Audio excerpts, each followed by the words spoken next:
Ex-prisoners of Reddit. What was the worst thing you saw inside the prison walls? Hey there, fellow internet explorers. Welcome back to the Reddit Reels. Subscribe to the Reddit Reels on YouTube and hit the bell for notifications.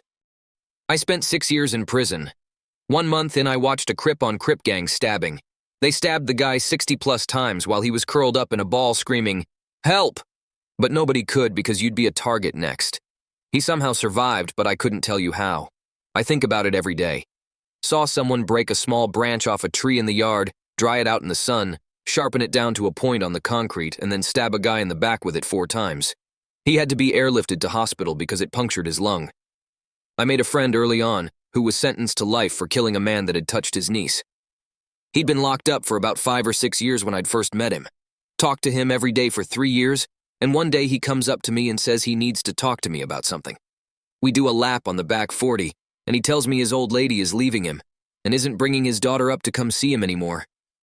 He's actually crying. I didn't know what I could do to help him, so I let him cry and told him to not let it bother him. Maybe she'll come around. We go on about our day, and everything seems normal.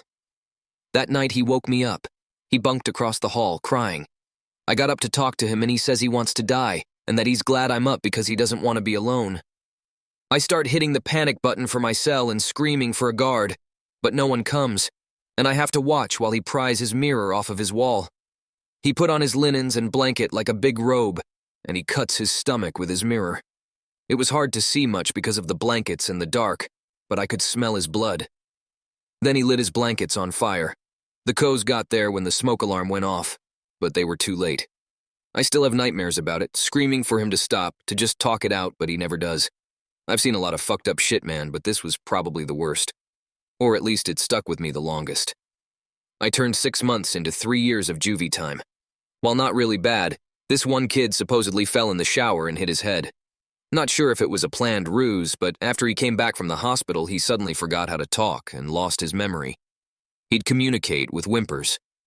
This went on for a few weeks. Every month you'd go in for evaluation and your remaining time and your progress would be reviewed. I'm assuming he thought this act would get him sent home. The staff eventually grew tired of it, and in his review, told him since he didn't remember anything, then he'd have to do all off his time again, because he obviously hadn't learned anything to be rehabilitated. His memory miraculously returned that day. I spent 8 years in prison in the state of Georgia. There was a guy who made a hustle of hiding illegal cell phones for the Mexican gangs. When a shakedown search occurred, this man was responsible for the loss of many of those cell phones. He was confronted on the yard and tried to escape by climbing the fence. He got stuck in the razor wire, shredding his forearms, while 7 or 8 Mexican gang members were stabbing him all in the back of his legs and his ass. I worked in the medical department of a large prison in Florida. We had an inmate bite a bigger inmate's nose off, the tip. The bigger guy kept asking the kid for sex, and the kid had enough. We saw several stabbings. Several were life-flighted out, but those weren't the most interesting. We had an inmate smoke some bad spice made out of God knows what. He came to medical out of his mind and later died because it caused brain hemorrhaging. One guy got a dislocated patella and was just sitting patiently as I got his info. I asked if it hurt, and he said yeah. I asked how he was so chill, and he replied, "Because I'm not a bitch." Was in the TV room during late night in a dorm unit pretty early on in my 10-year bid. There were only a few guys in there since it was about to close, and I was towards the back of the room. A guy walked in with a coffee cup, sets it down at a chair a couple rows in front of me, then leaves the room again. There was an older white guy sitting in the seat directly in front of the coffee chair.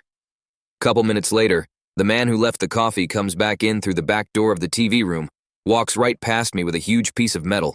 It looks like a giant tin can top. He walked right to the chair behind the older white guy and brought the metal around to the front of his neck and started fucking sawing this dude's head off a few feet away from me. The next morning, I learned that the older guy was a child molester and had been nearly decapitated. The giant piece of metal was the entire top of a toilet sink console that had been removed, flattened, and sharpened. Was definitely among the craziest incidents of violence I saw in there. Not prison, but jail. 6 months pregnant and her water broke. COs didn't believe her and waited to take her to the hospital until she was hemorrhaging. The baby died and the woman was released because they didn't want to pay medical costs. This was 2004-ish. I spent 2 weeks awaiting trial in Johannesburg Central Prison. Saw a guy with mental issues get severely beaten one night after he attacked another inmate. Saw another guy have a kettle of boiling water poured over him another evening after an argument with another prisoner. In both cases, the wardens did nothing until the following morning. I was lucky. I managed to avoid any issues while I was there. I've never been to prison, but my cousin did, and he came back out all sorts of messed up. He was arrested for drugs.